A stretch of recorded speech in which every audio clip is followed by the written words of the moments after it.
တနေ့မှာဖြစ်ပျက်သွားတဲ့အွန်လိုင်းလိမ်လည်မှုစခန်းတစ်ခုရဲ့ခေါင်းဆောင်ကိုယ်တိုင်ပပကိုဖုံးဆက်ပြီးငိုချင်တယ်လို့ဖြစ်နေပြီးကျွန်တော်ကိုဒီကနေခေါ်သွားဖို့တောင်းပန်နေတယ်ဒါပေမဲ့အကြောင်းရင်းကကျွန်တော်ထွက်ပြေးလို့မဟုတ်ဘူးတကယ်အကြောင်းရင်းကအဲ့ဒီထက်ပိုပြီးယူသွတ်တယ်ကျွန်တော်ကိုဘယ်သူစိန်ခေါ်စေခြင်းစေသူ့ဘဝဟာဘယ်လိုမျိုးဘေးဒုက္ခမျိုးနဲ့ဆုံးသွားတဲ့ငငယ်ကလေးကကျွန်တော်ရဲ့ကန်ဆိုးမှုကတိတ်ဆိုးဝါလုံးနဲ့လမ်းဘေးခွေးတစ်ကောင်တောင်ကျွန်တော်အနာကအေးအေးဆေးဆေးဖြစ်သွားရင်ကိုဘာကြောင်းမှမရှိပဲခြေချော်လဲကျသွားတဲ့လူအများစုကကျွန်တော်နောက်နေတာလို့ထင်ကြတယ်အစပိုင်းမှာကျွန်တော်လည်းအဲ့ဒီလိုပဲထင်ခဲ့တယ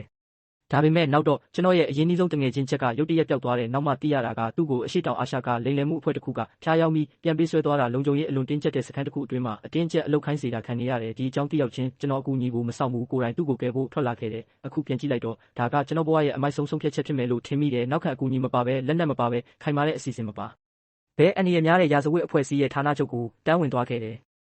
်ဒါပေမဲ့အဲ့ဒီနောက်မှာဖြစ်ပျက်သွားတာကသူတို့အားလုံးရဲ့ကဘာကိုတုံးလှုပ်သွားစေတယ်ပထမနေ့မှာကျွန်တော်ကိုစောင့်ကြည့်ဖို့တာဝန်ကျတဲ့အဆောင်ကလမ်းလျှောက်ရင်းရုတ်တရက်ကျမ်းပြင်ပေါ်ခြေချော်ကျသွားပြီးပြုတ်ကျတဲ့တန်နဲ့သူ့ခန္ဓာကိုယ်အယိုးတော်တော်များများကျိုးသွားတယ်ဒုတိယနေ့မှာကျွန်တော်ကိုကွန်ပျူတာအခန်းထဲဆွဲခေါ်သွားပြီးအွန်လိုင်းလိမ်လည်မှုတင်ယူဖို့အမိန့်ပေးတယ်ကျွန်တော်လက်ချောင်းတွေတီးပုတ်ကိုထိလိုက်တာနဲ့စခန်းတစ်ခုလုံးရဲ့လျှက်စစ်တအားပြတ်သွားတယ်အပြင်မှာထားတဲ့ transformer ကပြင်ထန်တဲ့ပောက်ကွဲတန်နဲ့ပောက်ကွဲသွားတယ်ဝါလုံးတွေအနှံ့အပြားပြန့်ထွက်သွားတယ်အဆောက်အုံရဲ့နေရာတော်များများမှာမီးဆွဲသွားပြီးစက္ကန့်ပိုင်းအတွင်းမှာစင်ကြံတစ်ခုလုံးမီးခိုးတွေနဲ့ပြည့်သွားတယ်လူတွေလက်တကြားအုံအုံကြွကြွပြေးလွှားနေကြတယ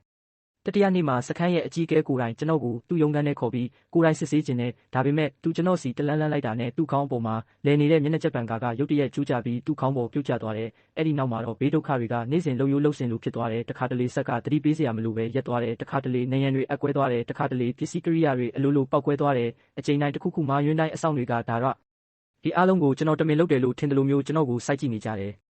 ရက်တပတ်အနည်းငယ်အတွင်းမှာပဲစခန်းတစ်ခုလုံးပြိုလဲလာတဲ့အခြေအနေကတိတ်ဆိုးလာတော့အကြီးတန်းမန်နေဂျာဗစ်တာကနောက်ဆုံးမှာအမေရိကန်အာဏာပိုင်တွေကိုဆက်သွယ်လိုက်တယ်သူ့ရုံးခန်းထဲမှာထိုင်နေပြီးမျက်နှာပေါ်မှာစိတ်ပြအားငယ်မှုကိုရှင်းရှင်းလင်းလင်းပြပြီးတုံတုံရင်ရင်အတန်နဲ့ဖုန်းထဲမှာနှီးပါတောင်းပန်တယ်လို့ပြောတယ်နားထောင်ကအရန်အလေးနဲ့ပြောတာငါတို့ပူးပေါင်းဆောင်ရွက်မယ်အရာအားလုံးကိုဝန်ခံမယ်ဒီလူကိုဒီကနေခေါ်သွားဖို့တယောက်ယောက်ကိုလာခိုင်းပါဒါပေမဲ့သူ့လိုချင်တဲ့အဖြေမရခင်မှာပဲဖုန်းဆက်သွယ်မှုပြတ်သွားတဲ့ဒေါသအရန်ထွက်ပြီးပစ်တာကသူ့ဖုန်းကိုကျမ်းပြင်ပေါ်ပစ်ချလိုက်တယ်ဖုန်းစိတ်ပိုင်းတွေပြန်လန်းပြီးအနာကလျှက်စစ်ပြားတဲ့ဝင်သွားတာကြောင့်ချက်ချင်းရှော့စားဖြစ်သွားတယ်အဲ့ဒီတုံလုံးမှုကြောင့်ရုံခန်းရဲ့ငါးကန်ကြီးလဲပောက်ကွဲပြီးညစ်ပတ်တဲ့ရေတွေရုံတစ်ခုလုံးပြန့်နှံ့သွားတယ်ကျွန်တော်အေးအေးဆေးဆေးလက်ဖက်ရည်တစ်ကြိုက်ထပ်တောက်ရင်ပြောလိုက်တယ်ငါကြိုသတိပေးထားပြီးသားပဲငါနဲ့ရန်ဖြစ်တဲ့သူရဲ့ကံကကြကြမခံဘူးပစ်တာကပင်ပန်းနွမ်းနေပြီးစိတ်ပိုင်းဆိုင်ရာအကုံသွားတယ်လို့ဖြစ်နေတယ်သူဒေါသအရန်ထွက်ပြီးអော်လိုက်တယ်၃ရက်အတွင်းမှာပဲငါဘဝတစ်ခုလုံးပျက်စီးသွားတယ်ငါရေဆက်ကနေရေသွားယူတယ်ရေဆက်ပေါက်ကွဲသွားတယ် TV ဖွင့်တယ်ခေါင်းမိုးပေါ်ကကြိုးတူးပန်းကန်အောက်ကိုကျသွားတယ်မင်းကလူမဟုတ်ဘူးလမ်းလျှောက်နေတဲ့ကျင်းစာတစ်ခုပ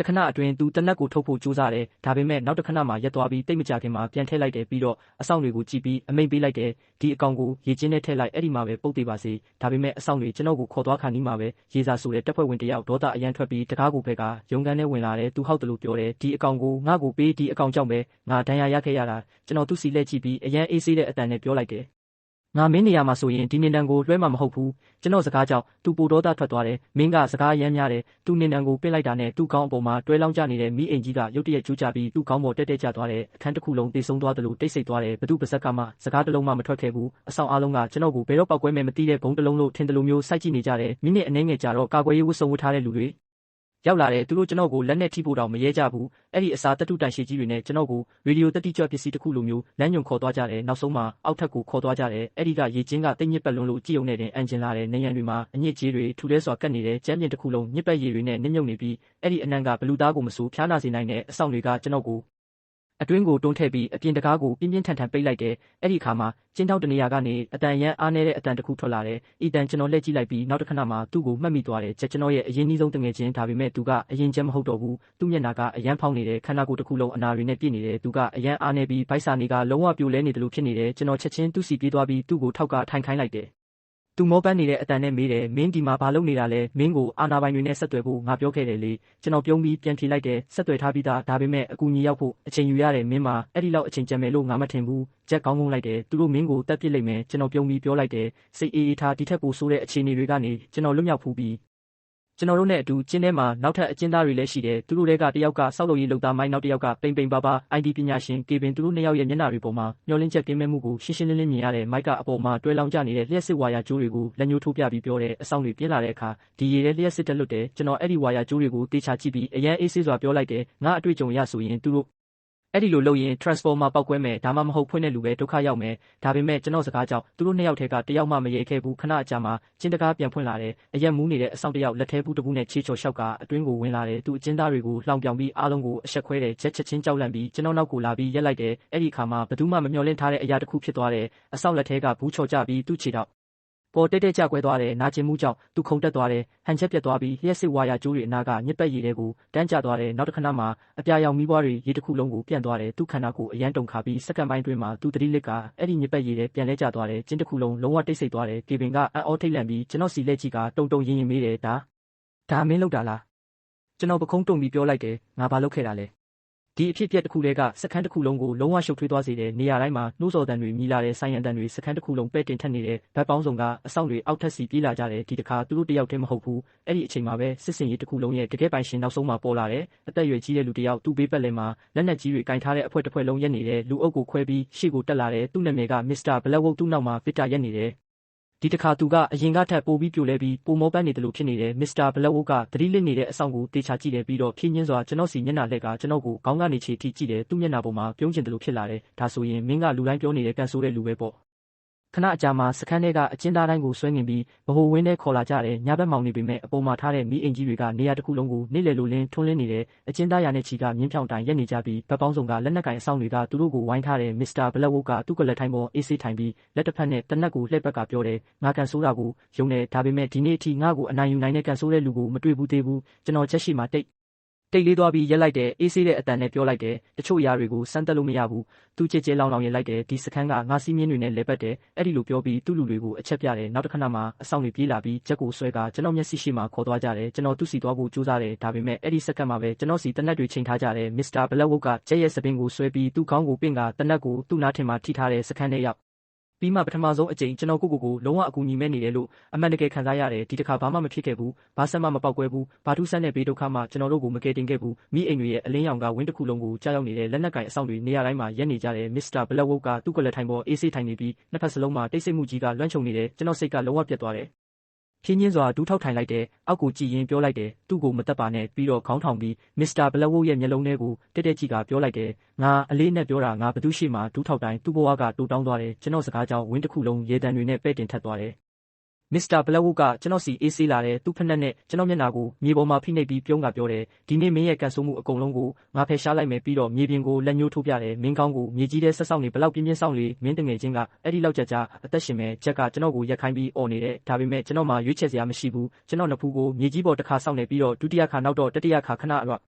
ကင်းမှာပဲကျွန်တော်နှစ်ဖူးကသွေးတွေစီးကြလာတဲ့ဗတ်ပေါင်းစုံကအဆောင်တွေနဲ့အကျဉ်းသားတွေကသူတို့ဖုန်းတွေနဲ့ဒီမြင်ကွင်းတစ်ခုလုံးကိုရိုက်ကူးနေကြတယ်မစ္စတာဘလက်ဝုတ်ကကလတ်ထိုင်ပေါ်အေးဆေးထိုင်ပြီးဆေးပြင်းလိပ်တောက်ကစက္ကန့်တိုင်းကိုပြုံးမွေးနေတယ်အဲ့ဒီအခါမှာသူရုတ်တရက်ထားပြီးကျွန်တော်နံရိုးတွေကိုအပြင်းထန်ကန်လိုက်တယ်အဲ့ဒီစက္ကန့်မှာပဲအတွင်းမှာတစ်ခုခုကျိုးသွားတာကိုရှင်းရှင်းလင်းလင်းခံစားရတယ်နာကျင်မှုကတိတ်ဆိုးလုံးလို့ကျွန်တော်အသက်ရှူတောင်ရက်သွားတယ်ဒါပေမဲ့ကျွန်တော်အတန်တစ်ခုမှမထွက်ခဲ့ဘူးဒါကသူ့ကိုပိုဒေါသထွက်စေတာဖြစ်နိုင်တယ်သူဟုတ်တယ်လို့ပြောတယ်အခုထိသူရဲ့ကောင်းဆန်အောင်ဟန်ဆောင်နေတော့မဲလားโอเคဒါဆိုရင်မင်းတို့နှစ်ယောက်လုံးကိုအသက်ရှင်မိရှို့လိုက်မယ်သူ့လူတွေချက်ချင်းတက်စီဘူးကြီးတစ်လုံးကိုလှိတ်လာကြတယ်ဂျက်မျက်လုံးပိတ်လိုက်တယ်ကျွန်တော်နာကျင်မှုကိုခံရင်တနည်းနည်းနဲ့ trap ပြီးရဲလိုက်တယ်ဒီနေ့ငါအချိန်6ခါလောက်ရှုံးပြီးကိုကကန်ဆိုးတဲ့နံပါတ်ကြီးပဲယုံပါအခုတယောက်ကဒါအတွက်ပေးဆက်ရမယ်မစ္စတာဘလက်ဝုတ်ကသူ့စိတ်ရှိမှုလုံးဝကုန်သွားတယ်တေးတဲ့အထိအနက်တကားတွေမရက်ဘူးလားသူဒေါသအရန်ထွက်ပြီးမိချစ်ကိုထိုးကကျွန်တော်တို့စီပစ်ချလိုက်တယ်ဒါပေမဲ့နောက်တစ်ခဏမှစခန်းတစ်ခုလုံးပြင်းထန်တဲ့ပောက်ကွဲမှုတစ်ခုကြောင့်တုန်ခါသွားတယ်ပောက်ကွဲတန်ကတိတ်ပြင်းလုံးလို့ကျွန်တော်နဲ့ချက်လေထဲပြန်တက်ပြီးအဝေးကိုပြုတ်ကျသွားတယ်ကျွန်တော်နားထဲမှာပြင်းထန်တဲ့အတန်တွေပဲတင်ထက်လာတယ်စက္ကန့်အနည်းငယ်ကြာအောင်ဘာမှမကြားရဘူးကျွန်တော်မျက်လုံးပွင့်လာတော့မြင်လိုက်ရတာကိုကြည့်ပြီးကျွန်တော်ကိုယ်တိုင်အံ့ဩသွားတယ်အဲ့ဒီမိချစ်ကအနားမှာထားတဲ့ပေါက်နေတဲ့ဂျင်နေတာအိုးနာကိုရောက်သွားကြတယ်အဲ့ဒီအနားမှာပဲလက်ပစ်ဘုံတွေနဲ့ပြည့်နေတဲ့တစ်တာတစ်လုံးရှိတယ်နောက်တစ်ခဏမှာနေရာတစ်ခုလုံးမှာဘုံပေါက်ကွဲတယ်လို့ပေါက်ကွဲမှုဖြစ်သွားတယ်ကျကျွန်တော်ဘေးမှာလဲကျနေပြီးတုန်ခါနေတယ်သူထိတ်လန့်ပြီးမေးတယ်ဤတန်ငါတို့တည်သွားပြီလားကျွန်တော်ချောင်းဆိုးရင်ပြုံးကပြောလိုက်တယ်ကောင်းကင်ဘုံရောငရဲရောနှစ်ခုလုံးကငါအဲ့ဒီမှာလဲတစ်ခုခုပေါက်ကွဲမှာကိုကြောက်နေပုံပဲကျွန်တော်သူ့လက်ကိုစွအဲကင်ပြီးအချိန်မဖြုံးပဲတောထဲကိုပြေးသွားတယ်နောက်ကမစ္စတာဘလက်ဝုတ်ရဲ့ဒေါသအပြည့်နဲ့အတန်ကစခန်းတစ်ခုလုံးမှာပဲ့တင်ထက်သွားတယ်သူတို့ကိုအရှင်ဖမ်းလိုက်ပြီးတော့သူချက်ချင်းអော်လိုက်တယ်ဘယ်သူမှပြစ်ခွင့်မရှိဘူးနောက်ထပ်ဘာပေါက်ကွဲမယ်မသိဘူးသူလည်းအဲ့ဒီကောလာဟာလာတွေကိုစတင်ယုံကြည်လာပုံရတယ်ကျွန်တော်အခြေအနေအရန်ဆိုးတယ်အသက်ရှူတိုင်းနဲ့ရိုးတွေမှာတီးမခံနိုင်တဲ့နာကျင်မှုတွေဖြစ်နေပြီးနှဖူးကနေသွေးတွေစက်တိုက်စီးကျနေတဲ့ချက်မျက်လုံးထဲမှာမျက်ရည်တွေရှိတယ်သူကျွန်တော်စီလက်ကြည့်ပြီးပြောတယ်ငါ့ကိုဒီမှာပဲထားခဲ့မင်းတယောက်တည်းပြ တေးရင်အသက်ရှင်မဲ့ကျွန်တော်သူ့လက်ကိုပိုတင်းတင်းဆုပ်ကင်လိုက်တယ်ပြုံးပြီးပြောလိုက်တယ်ငါနှစ်ခုပဲကျွမ်းကျင်တဲ့ဒုက္ခတွေရောက်တာနဲ့တငယ်ချင်းတွေကိုဘယ်တော့မှမစွန့်ပစ်တာကျွန်တော်တို့ရှိမှသတိပေးဆိုင်ပုတ်တွေနဲ့ဥကောင်းခုံတင်ကေတာတွေအပြည့်ပါတဲ့မိုင်းခင်းတစ်ခုရှိတယ်ဂျက်အဲ့ဒီမှာရက်သွားတယ်ငါတို့အတွင်းကိုဝင်ရင်တန်းတင်မယ်ကျွန်တော်ပြုံးပြီးပြောလိုက်တယ်ငါကန်ကိုကြည့်ရင်ငါတို့မသေးဘူးဒါပေမဲ့ငါတို့နောက်ကလိုက်လာတဲ့သူတွေတော့ကြောက်တင်တယ်အဲ့ဒီလိုပြောပြီးကျွန်တော်တို့နှစ်ရောက်စကားတစ်လုံးမှမပြောဘဲမိုင်းခင်းနဲ့ရှောက်သွားတယ်ကျွန်တော်တို့နောက်ကလက်နက်ကင်တွေဒါဇင်နဲ့ချီပြေးလာကြတယ်အပြင်မှာရက်နေတဲ့မစ္စတာဘလက်ဝုတ်ကကျွန်တော်တို့ကိုဖမ်းလာတဲ့သူကိုစူကြီးပေးမယ်လို့ကြဲကြဲလောင်လောင်ကြီးညာနေတယ်လောဘကလူတိုင်းရဲ့အုံနောက်ကိုပိတ်သွားစေတယ်အဆောင်အားလုံးမိုင်းခင်းနဲ့ဝင်လာကြတယ်ကျွန်တော်အရန်တေချာကပထမခြေလမ်းကိုလှမ်းလိုက်တယ်ဘာမှမဖြစ်ဘူးဒုတိယခြေလမ်းနောက်တစ်ခါလဲစိတ်ချရတယ်တတိယခြေလမ်းအဲ့ဒီခါမှာကျွန်တော်တို့နောက်ကတစ်ခုပြီးတစ်ခုကြောက်စရာကောင်းတဲ့ပောက်ကွဲတန်တွေစတင်လာတယ်။မိုင်းကင်းတစ်ခုလုံးပြကျသွားတယ်။ညဘက်မှောင်ထဲမှာအော်တန်တွေပဲ့တင်ထက်လာတယ်။အဆောင်တွေတယောက်ပြီးတယောက်မိုင်းတွေပေါ်ချေချမိကြပြီးနေရာတိုင်းမှာပောက်ကွဲမှုတွေဖြစ်နေတယ်။အပြင်မှာရက်နေတဲ့မစ္စတာဘလက်ဝုတ်လည်းအံ့ဩထိတ်လန့်ပြီးဒါတွေကိုမေးကြည့်နေတော့တယ်။သူတွေးမိတယ်လို့ပြောတယ်။ဒီလူကဘာလဲအမှန်ပြောရရင်အခုကျွန်တော်ကိုယ်တိုင်လည်းအဖြေမသိဘူး။အဲ့ဒီအခါမှာရုတ်တရက်ကျွန်တော်ခြေအောက်ကနေတတူခလုတ်တစ်ခုရဲ့အတန်အနှဲငယ်ကြားလိုက်ရတယ်။အောက်ကိုကြည့်လိုက်ပြီးအဲ့ဒီစက္ကန့်မှာကျွန်တော်အသက်ရှူရက်သွားတယ်။မိုင်းခင်းတစ်ခုလုံးမှာဘလို့လုတ်ပြီးကျွန်တော်ကအသက်ဝင်နေပြီးလုံးဝမတည်ငြိမ်တဲ့မိုင်းဟောင်းတစ်လုံးကိုရောက်သွားတယ်။ကျွန်တော်ခြေထောက်ကိုနည်းနည်းလေးရွှေ့လိုက်ရင်မီတာ90အတွင်းကဘာပဲဖြစ်ဖြစ်လေထဲပြန်တက်သွားမယ်။ဂျက်မြေပေါ်မှာထိုင်ချလိုက်တယ်။သူ့မျက်နှာပေါ်မှာမျောလင်းချက်ကင်းမဲ့မှုအပြည့်ရှိတယ်။ငါတို့နဲ့ပဲဘာလို့ဖြစ်ရမှာလဲကျွန်တော်နာကျင်မှုကြားကပြုံးဖို့ကြိုးစားတယ်အ ਨੇ ဆုံးငါကန်ဆိုးမှုကအမြဲတမ်းတသက်ထဲတော့ရှိတယ်အပြင်မှာရက်နေတဲ့မစ္စတာဘလက်ဝုတ်လည်းဘာဖြစ်မှန်းချက်ချင်းနားလည်သွားတယ်သူကိုယ်တိုင်မိုင်းခင်းထဲဝင်ဖို့မရဲဘူးဒါပေမဲ့သူ့လူတွေကိုဓာတ်တက်ထားတဲ့ဝါတိုင်ရှိတစ်ခုယူလာခိုင်းတယ်သူကြဲကြဲလောင်းလောင်းអော်လိုက်တယ်သူ့ခြေထောက်ထဲဓာတ်ထိုးလိုက်ဒီအကောင်ရဲ့ခြေထောက်လောက်တာနဲ့နှစ်ယောက်လုံးပြီးနောက်တစ်ခဏမှာဓာတ်ကကျွန်တော်ခြေထောက်ထဲထိုးဝင်သွားတယ်နာကျင်မှုကလျှက်စစ်တဲ့လူမျိုးခန္ဓာကိုယ်တစ်ခုလုံးပြန်သွားတယ်ဂျက်ကတစ်စက္ကန့်မှမစင်းစားပဲဓာတ်ကိုလက်ပလာနဲ့ကင်ပြီးပုံမဝင်အောင်တားတယ်သူ့လက်ချောင်းတွေကနေချက်ချင်းသွေးတွေစီးကျလာတယ်အဲ့ဒီခါမှာရုတ်တရက်ရာသီဥတုပြောင်းလဲလာတယ်ကောင်းကင်မှာတိမ်တွေလုံးထွေးလာပြီးလေတိုက်နှုံးမြင့်တက်လာတယ်ကျွန်တော်ဖြင်းချင်းစွာအပေါ်ကောင်းကင်ကိုကြည့်လိုက်တယ်အပေါ်ကထိုင်နေတဲ့တယောက်နောက်ဆုံးမှာကျွန်တော်တို့ရဲ့အခြေအနေကိုသတိထားမိသွားပုံရတယ်နောက်တစ်စက္ကန့်မှာကောင်းကင်ကပြင်းထန်တဲ့မိုးချုံတန်နဲ့လျှက်စီးလက်ကကြောက်စရာကောင်းတဲ့လျှက်စီးကြောင်းတစ်ခုအောက်ကိုတက်ကျလာတယ်။အဲ့ဒီလျှက်စစ်ကဆူဆွတ်နေတဲ့ဝါတိုင်ပေါ်တက်ကျသွားတယ်။နောက်တစ်ခဏမှာလျှက်စစ်တက်တစ်ခုလုံးတိုင်တွင်ပြေးဆင်းပြီးမစ္စတာဘလက်ဝုတ်ရဲ့ခန္ဓာကိုယ်ထဲကိုတက်ရောက်သွားတယ်။ဆင်းရဲတဲ့သူအော်ဖို့တောင်အချိန်မရဘူး။သူအဲ့ဒီမှာပဲမြေပေါ်ပြုတ်ကျသွားတယ်။ဒါပေမဲ့အဲ့ဒီလျှက်စီးရဲ့တုန်ခါမှုကကျွန်တော်ခြေအောက်ကမိုင်းဟောင်းကိုလည်းလှုပ်သွားစေတယ်။ကျွန်တော်စိတ်တစ်ခုခုစဉ်းစားနိုင်ခင်မှာပဲဗီဇကထိန်းချုပ်လိုက်တယ်ကျွန်တော်အပြင်းထန်ချက်ကိုအနာကမြောင်းကြီးထဲတွန်းထည့်လိုက်ပြီးနောက်တစ်ခဏမှာအရာအလုံးမိတောက်ကြီးတစ်ခုထဲမှာပျောက်ကွယ်သွားတယ်နောက်တစ်ခါကျွန်တော်မျက်လုံးပွင့်လာတော့ရေခဲလိုအေးတဲ့ခွဲစိတ်စပွဲပေါ်မှာချီနှောင်ထားခံရတယ်ကျွန်တော်လက်နှစ်ဖက်နဲ့ခြေနှစ်ဖက်ခိုင်ခန့်စွာကျိုးတွေနဲ့ချီထားတယ်ကျွန်တော်အပေါ်မှာခွဲစိတ်မျက်နှာဖုံးတက်ထားတဲ့လူတစ်ယောက်ရက်နေပြီးသူ့လက်ထဲမှာလက်တွေထားတစ်ချောင်းရှိတယ်သူအရန်အေးဆေးတဲ့အတန်နဲ့ပြောတယ်အိုးကဆိုရင်မင်းနိုးလာပြီပေါ့ကျွန်တော်ဘယ်နေရာမှာလဲဆိုတာနားလည်ဖို့စက္ကန့်အနည်းငယ်ကြာတဲ့စခန်းအတွင်းမှာလျှို့ဝှက်ဆေးဘက်ဆိုင်ရာစက်ရုံတစ်ခုလည်းရှိတယ်ပြန်ပေးဆွဲခံရသူတွေရဲ့ကိုယ်တွင်အင်္ဂါတွေကိုခွဲထုတ်ပြီးဈေးမဲမှာရောင်းချတဲ့နေရာကျွန်တော်လက်ချောင်းကလုံးဝခြောက်တွေ့နေတယ်ကျွန်တော်ခက်ခဲမိလိုက်တယ်ဂျက်ဘဲမှာလဲဆရာဝန်ကပြုံးလိုက်တယ်မင်းတငယ်ချင်းကကန်ကောင်းတဲ့အထက်တန်းစားစစ်ဗိုလ်ချုပ်တယောက်သူ့ကိုစိတ်ဝင်စားသွားတယ်ဒါကြောင့်သူ့ကိုကိုပိုင်အင်ကြီးစီပြောင်းရွှေ့ထားတယ်ဒါကြားရတော့ကျွန်တော်ခဏလောက်တက်တာရသွားတယ်ဒါပေမဲ့နောက်တော့ကျွန်တော်မျက်လုံးကသူ့လက်ထဲကဓာတ်စီရောက်သွားတယ်ကျွန်တော်အသက်ပြင်းပြင်းရှူရင်းပြောလိုက်တယ်နားထောင်ငါကိုတကယ်ခွဲစိတ်ဖို့အမှားမလုပ်ပါနဲ့ဆရာဝန်ကကြဲကြဲလောင်းလောင်းရင်လိုက်တယ်ငါသိပ္ပံပညာရှင်တယောက်ကျင်းစာဆိုတာကိုမယုံဘူးကျွန်တော်စကားကိုစောင့်နေတယ်လို့ပဲအဲ့ဒီစက္ကန့်မှာပဲသူ့ကောင်းပေါ်မှာတွဲလောင်းကျနေတဲ့ခွဲစိတ်မီကြီးကရုတ်တရက်ကျိုးကျပြီးသူ့ကြောပေါ်ကျသွားတယ်ဆရာဝန်နာကျင်မှုနဲ့အော်ကကျန်းပြင်ပေါ်တန်းလဲကျသွားတယ်ကျွန်တော်ရှူရှိုက်တန်ရှည်ကြီးထုတ်လိုက်ပြီးပြောလိုက်တယ်ငါကြိုတတိပေးထားပြီးသားနောက်တစ်ခဏမှာဆေးဌာနတစ်ခုလုံးပြကျသွားတဲ့ဆက်တွေရုတ်တရက်ပျက်စီးလာတဲ့အောက်ဆီဂျင်ဘူးတွေတစ်ခုပြီးတစ်ခုပောက်ကွဲလာတဲ့နေရာတော်တော်များများမှာမိငယ်တွေစတင်လောင်ကျွမ်းတဲ့ဝန်ထမ်းတွေစင်ကြံထဲမှာပြေးလွှားပြီးအော်ဟစ်နေကြတယ်ကျင်းစာကန်အကျဉ်းသားထပ်ပြေးသွားပြီးစခန်းတစ်ခုလုံးမှာကျွန်တော်ရဲ့ဂုံသတင်းပြန့်နှံ့သွားပြီလို့ထင်ရတယ်ကျွန်တော်ဒီရှုပ်ထွေးမှုကိုအပြေအဝအခွင့်ကောင်းယူလိုက်တယ်အပြင်ကိုထွက်ပြီးလုံခြုံရေးကတ်တစ်ခုခိုးယူလိုက်တယ်လမ်းတစ်လျှောက်မှာအဆောင်တော်တော်များများကကျွန်တော်ကိုတားဖို့ကြကိုးစားတယ်ဒါပေမဲ့ကျွန်တော်ကြဲကြဲလောင်းလောင်းអော်လိုက်တယ်ပြစ်ခွင့်မရှိဘူးနောက်ထပ်တစ်ခုခုပောက်ကွဲမဲ့သူတို့ရဲ့တစ်စက္ကန့်လောက်ရက်တက်မှုကကျွန်တော်အတွက်အလုပ်လွယ်သွားစေတယ်ကျွန်တော်အပြင်းထန်ပြေးပြီးအတားအဆီးကိုဖက်ကကားနဲ့ထွက်သွားတယ်နည်းနည်းဝေးသွားတော့ကားကမိသက်ရေပိုက်ခေါင်းကိုတက်တက်ဝင်တိုက်မိတယ်နောက်တစ်ခဏမှာရေတွေကကောင်းကင်စီပြင်းထန်စွာပက်ကြံထွက်လာတယ်နောက်ကပြေးလာတဲ့အဆောင်တော်တော်များများအဲ့ဒီရေထဲမှာခြေချော်ပြီးအချင်းချင်းတိုက်မိကြတယ်ကျွန်တော်အခွင့်အရေးကိုကြည့်ပြီးဂျက်ကိုခေါ်သွားတဲ့တောင်ဘက်အိမ်ကြီးစီတန်းသွားတယ်နောက်ဆုံးအိမ်ကြီးကိုရောက်တော့ဗတ်ပေါင်းစုံကတင်းကျပ်တဲ့လုံခြုံရေးတွေကိုမြင်ရတာနဲ့အတွင်းကိုဝင်ဖို့မလွယ်ဘူးဆိုတာနားလည်သွားတယ်။အဲ့ဒီအခါမှာကျွန်တော်အပေါ်ထက်လာတာဆောင်စီကိုကြည့်လိုက်ပြီးဂျက်ကိုတွေးလိုက်တဲ့စစ်ဗိုလ်ချုပ်ကြီးတယောက်ကသူ့ကိုလာတာဆောင်ရဲ့လက်ရန်နားမှာထောက်ဖြက်ရက်ခိုင်းထားပြီးမျက်နှာပေါ်မှာယွန်စရာကောင်းတဲ့အပြုံးနဲ့သူ့ကိုတခုခုပြောနေတဲ့ဂျက်ကတုံတုံရင်လက်တွေနဲ့ပန်းအိုးတစ်လုံးကိုကင်ထားတယ်ကျွန်တော်အပြင်းထန်អော်လိုက်တယ်ဂျက်သူချက်ချင်းအောက်ကိုကြည့်လိုက်တယ်ဒါပေမဲ့ပြဿနာကဝင်ပေါက်ကလုံးဝပိတ်ဆို့နေတဲ့ဂိတ်နားမှာပြပူးခွေးကြီးနှစ်ကောင်ကိုတန်ကြိုးနဲ့ချီထားတယ်သူတို့ကျွန်တော်ကိုမြင်တာနဲ့နှစ်ကောင်လုံးကျွန်တော်စီခုန်လာကြတယ်ကျွန်တော်ထိတ်လန့်ပြီးနောက်ကိုခုန်လိုက်တယ်အဲ့ဒီအခါမှာသူတို့ရဲ့တန်ကြိုးတွေအချင်းချင်းရှုပ်သွားတယ်ခွေးနှစ်ကောင်တစ်ကောင်နဲ့တစ်ကောင်ပြင်းထန်စွာတိုက်မိပြီးအချိန်ပေါင်းများစွာလိမ့်ကအဝေးကိုပြုတ်ကျသွားတယ်သူတို့ရက်တဲ့အထိနှစ်ကောင်လုံးမူးနေလို့မထနိုင်တော့ဘူးဂိတ်ကအလိုလိုပွင့်သွားတယ်ကျွန်တော်အချိန်မဖြုံးမဲ့အတွင်း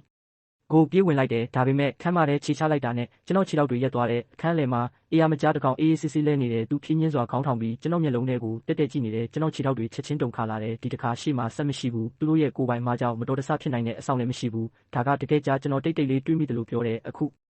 ဒီစနစ်ကဘလို့အလုပ်လုပ်မှလဲအဲ့ဒီအခါမှာအပြင်ဘက်ကကျွန်တော်အရင်တိုက်မိခဲ့တဲ့ကောက်ကားဟောင်းရဲ့ပျက်စီးနေတဲ့ဘက်ထရီမှာရုတ်တရက် short circuit ဖြစ်သွားပြီးနောက်တစ်ခဏမှာကားကပြင်းထန်တဲ့ပောက်ကွဲမှုနဲ့ပြန်တက်သွားတယ်ပောက်ကွဲတံကအင်ဂျီတစ်ခုလုံးပဲတင်ထက်သွားတယ်ကြားကအရန်ထိတ်လန့်ပြီးခုန်တက်သွားတယ်အဲ့ဒီစက္ကန့်မှာပဲသူ့ပေါ်မှာတွဲလောင်းကျနေတဲ့မီးအင်ဂျီကကျိုးကျပြီးသူ့ပေါ်ကိုတက်တက်ကျလာတယ်တော်ဤဘရင်ကအဲ့ဒီအောက်မှာညက်နေပြီးဒေါသအရန်ထွက်ကဟောက်နေတယ်ကျွန်တော်စက္ကန့်အနည်းငယ်ကြာသူ့ကိုပဲငေးကြည့်နေတော့တယ်အခုတော့တားရဲတရိษံတွေရဲ့ကန်ဆိုးမှုတောင်ကျွန်တော်အနားကိုရောက်တာနဲ့အနားယူသွားပုံရတယ်ကျွန်တော်အခွင့်အရေးကိုကြည့်ပြီးအပေါ်ထက်ကိုအပြင်းထန်ပြေးတက်လာတဲ့အပေါ်မှာစစ်ဗိုလ်ချုပ်ကချက်ကိုလာတာဆောင်လက်ရန်ပေါ်ဖိထားဆဲကျွန်တော်អော်လိုက်တယ်သူ့ကိုလွတ်လိုက်သူအန်အော်ထိတ်လန့်ပြီးလှည့်ကြည့်တယ်မင်းဒီကိုဘလို့ရောက်လာတာလဲငါကြားကောဘယ်မှာလဲကျွန်တော်အောက်ကိုလက်ညှိုးထိုးပြပြီးပြောလိုက်တယ်မင်းရဲ့အရွယ်ကျော်အိမ်ကြောင်ကအခုမီးအိမ်နဲ့တိုက်ပွဲရှုံးနေတယ်သူတော့တအရန်ထွက်ပြီးယူသွတ်သွားတယ်သူချက်ချင်းတနက်ကိုထုတ်ပြီးကျွန်တော်စီပစ်လိုက်တယ်ကျွန်တော်အလိုလိုမျက်လုံးပိတ်လိုက်တယ်ဒါပေမဲ့ကြည်စံမထွက်ဘူးအဲ့ဒီအစားတနက်ကသူ့လက်ထဲမှာပဲပောက်ကွဲသွားတယ်သူ့နားတစ်စိတ်တစ်ပိုင်းပြတ်သွားတယ်သွားတွေအများကြီးကျိုးထွက်သွားတယ်နာကျင်မှုနဲ့တွန့်ကွေးရင်သူ့နောက်ကိုလှည့်လိုက်တယ်အဲ့ဒီအခါမှာသူ့နောက်ကပျက်စီးနေတဲ့လာတာဆောင်လက်ရန်ကျိုးသွားတယ်သူအောက်ထက်ခမ်းမထဲကိုတက်တက်ပြုတ်ကျသွားတယ်ဒေါသအရန်ထွက်နေတဲ့ကြားနာကိုရောက်သွားတယ်ဘာပဲဖြစ်ဖြစ်ကြားရဲ့နေ့ကအရင်ကတည်းကတိတ်မကောင်းဘူးသူ့ဘိုးချုပ်ကိုမြင်တာနဲ့မစင်စားပဲသူ့ခြေထောက်ကိုကိုက်လိုက်တယ်နောက်တစ်ခဏမှာသူ့ရဲ့နာကျင်စွာအော်တန်တွေအင်ကြီးတစ်ခုလုံးပဲတင်ထက်သွားတယ်ကျွန်တော်ကျဲရဲ့လက်ကိုဆွဲကင်ပြီးကျွန်တော်တို့နှစ်ယောက်အပေါ်ထက်ခေါင်မိုးစီကိုတန်းပြေးသွားတယ်အဲ့ဒီအခါမှာအဝေးကနေရဟတ်ရင်တွေရဲ့အတန်ကိုကြားလိုက်ရတယ်ကျဲရဲ့မျက်နှာပေါ်မှာမျောလင်းချက်ပြန်လာတယ်အာနာပိုင်တွေတခဏလောက်ကျွန်တော်လည်းယုံကျင်စိတ်ဖြစ်မိတယ်ဒါပေမဲ့အတွင်းကနေတခုခုမားနေတယ်လို့ခံစားရတယ်ကျွန်တော်ဘဝမှာအရာတွေဒီလောက်လွယ်လွယ်နဲ့ဘယ်တော့မှမဖြစ်ဘူးရဟတ်ရင်များပြအင်ကြီးအပေါ်မှာဝိုင်းပြန်လာတယ်ပြီးတော့အတန်ချက်ဆက်ကနေအတန်တစ်ခုထွက်လာတယ်အဲ့ဒါကယ်ဆယ်ရေးအဖွဲ့မဟုတ်ဘူးဗိုလ်ချုပ်ရဲ့ကိုပိုင်ပြည်သူစစ်တပ်ပဲအားဖြစ်တဲ့တွေရောက်လာပြီးရဟတ်ရင်တစ်စင်းကနေလက်နက်ကင်စစ်သားတွေကျိုးတွေနဲ့အောက်ကိုဆင်းလာကြတယ်ကျဲရဲ့မျက်နှာလုံးဝဖြူသွားတယ်သူထိတ်လန့်ပြီးမေးတယ်အခုဘာလုပ်မလဲကျွန်တော်စီချိန်ထားတဲ့တနက်တွေကိုကြည့်ပြီးဘာကြောင့်မှမသိရဲမိသွားတယ်ကျန်းငါကိုတနက်နဲ့ချိန်ဖူးတဲ့သူတိုင်းရဲ့နေ့ကဘယ်တော့မှမကောင်းဘူးကျွန်တော်အိတ်ထဲမှာစေးဌာနကနေယူလာတဲ့အပြင်းမေးစေးဘူးတဘူးရှိသေးတယ်ကျွန်တော်ဘသူစီမှပစ်ဖို့ရည်ရွယ်မထားဘူးကျွန်တော်အဲ့ဒါကိုခေါင်းမိုးပေါ်တက်တက်ပစ်ချလိုက်တယ်အဲ့ဒီစက္ကန့်မှာပဲတောင်ပေါ်မှာပြင်းထန်တဲ့လေတိုက်ခတ်မှုတစ်ခုဖြစ်သွားတဲ့ဆေးကလေထဲမှာပြန့်နှံ့သွားပြီးအနားမှာအချောက်ခံနေတဲ့ဆောင်းတွေပြန်တက်ကရဟတ်ရင်ရဲ့ရှေ့မှန်ပေါ်ကတ်သွားတယ်လေရင်မှုရဲ့မြင်နိုင်စွမ်းလုံးဝပြတ်သွားတယ်ရဟတ်ရင်ထိန်းချုပ်မှုလွတ်သွားပြီးအနားကတစ်ပင်ကြီးတစ်ပင်ကိုတိုက်ကလဲပတ်ရင်းအောက်စခန်းစီပြုတ်ကျလာတဲ့စက္ကန့်အနည်းငယ်အကြာမှာသူ့လက်နဲ့တိုက်ပေါ်တက်တက်ကျသွားတယ်နောက်တစ်ခဏမှာတောင်တစ်ခုလုံးတုန်ခါသွားစေတဲ့ပောက်ကွဲမှုတစ်ခုဖြစ်သွားတယ်မိတောက်ကြီးတစ်ခုညဘက်ကောင်းကင်မှာပြန်တက်သွားတယ်စစ်သားတော်တော်များများလေထဲပြန်တက်သွားတယ်ကြံရဟတ်ရင်တွေလည်းကွင်းဆက်တုပ်ပြန်မှုတွေရောက်သွားတယ်ဘာဖြစ်လို့လဲဆိုတော့စခန်းတစ်ခုလုံးမှာခဲယမ်းတွေစက်တိုက်ပောက်ကွဲလာလို့ပဲ